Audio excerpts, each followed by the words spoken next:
To begin our program, it's now my pleasure to introduce the Commissioner for the Mayor's Office for People with Disabilities, Victor Calise.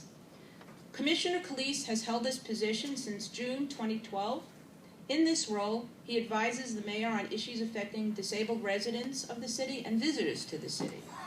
Early in his tenure, he coordinated a series of meetings to learn about important issues affecting individuals with hearing loss, and I was fortunate to be included in those meetings. We're happy that Commissioner Calise is here today and welcome him to CHC.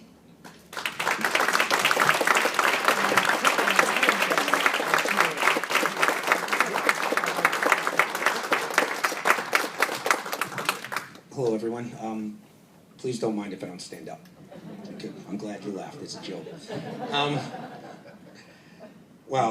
Yes, I've been involved in disability for almost 20 years. Actually, over 20 years. I was injured in a bicycle accident in 1994.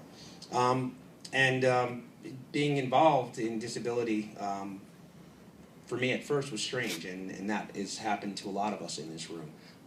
Some of us are born disabled and some are not. And then when you don't know anything else and you're born with a disability, you got to live with that. And that's just the way life is. But when you don't have a disability, you know what the difference is. And being able to bridge the gap between the difference and knowing what everyone should have equal access to is something that our office is committed to.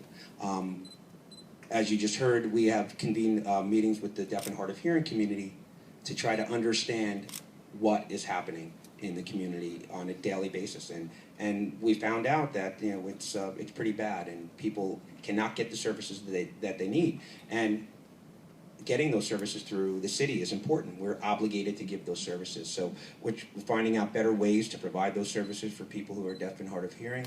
I know that I did a lot of work with the Hearing Loss Association, and then Tony was the first one to come to my office and let me know about some of the problems that was happening in captioning in Bryant Park, and we've worked really hard to try to come to a place where that captioning is provided.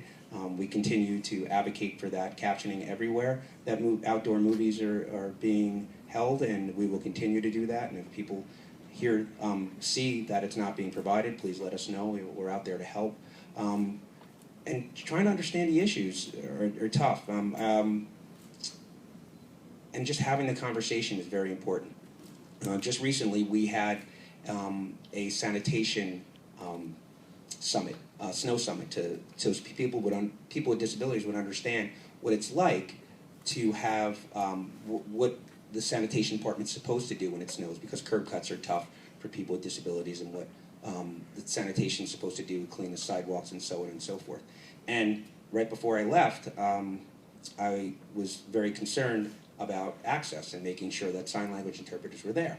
And as I left the office, they were like, yep, sign language interpreter's going to be there. I said, great, we're going to have a cart there so then we could post everything up on the internet afterwards. And they said, no, we didn't schedule the cart. And right away I'm like, why not? Right? And this is the mayor's office for people with disabilities. This is something we're supposed to do on a daily basis. And I was like, I hope nobody is going to come that's going to need it. And sure enough, someone did. So Rick from Hearing Loss Association came, and right away I saw it, and I was like, darn. And it was an oversight. And a lot of people need lots of different things. And I'm not upset with Rick bringing that to my attention. I said, you're right, we should have had it there. But lots of people need different things. And for me, usually when I come to an event, I do not like to sit next to a podium that's not accessible. So I tend to bring my own podium. But they're just different needs that different people need. And it's not to throw stones, it's just to see that there's just little differences that make parity between able-bodied and disabled people. And that's what we try to do on a daily basis. And it's important for the disabled community as a whole to be a community. So when I'm advocating for deaf and hard of hearing issues, people who are deaf and hard of hearing should be fighting for blind issues. And people who are blind should be fighting for people with mobility issues. Because there are 800,000 people with disabilities here in New York City, and if we come together and we're strong and we all fight for the rights of others, we'd really be able to give back. And giving back is what's important, and I've committed my life to. So, as was said before, the 25th anniversary of the ADA is coming up, and it is in July.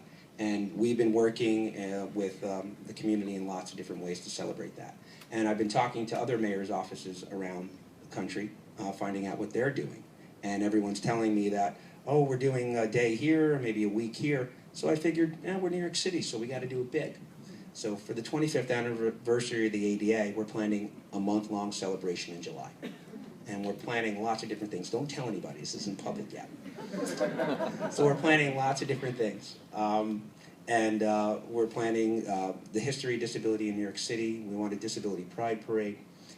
We want to have serious discussions around employment and disability, civic engagement, technology, and all these things at CUNY centers or CUNY city universities around the city, because it's really important to bring this to light. And along with that, we're going to have our annual ADA awards as well. So that's really important. Just seeing the numbers of that everyone that the center brings in is very impressive. So we're always looking for sponsors, and just going to bring that out there. But in all seriousness, it's about having people who are deaf and hard of hearing involved in this process. So I encourage you to look on our website to be there. There'll be more information. We're working with a lot of different people in the community. I will convene those deaf and hard of hearing meetings at some point. We're trying to get loop systems within our building to really make it accessible to everybody. That's been some of the holdup. And a lot of other issues with the new administration coming in and making sure that we're firmly grounded in taking care of people with disabilities. I want to thank the center for everything they do. Jeff, everything that you've done in the years that you've been here. You could see what a difference a nonprofit organization does to really help change lives, and the center's been doing that for over 100 years, and that's impressive. And seeing that 80% goes back to programs. I worked in nonprofit before. That's incredible. That really, really is incredible. So you should definitely, what a great organization, and be proud of that.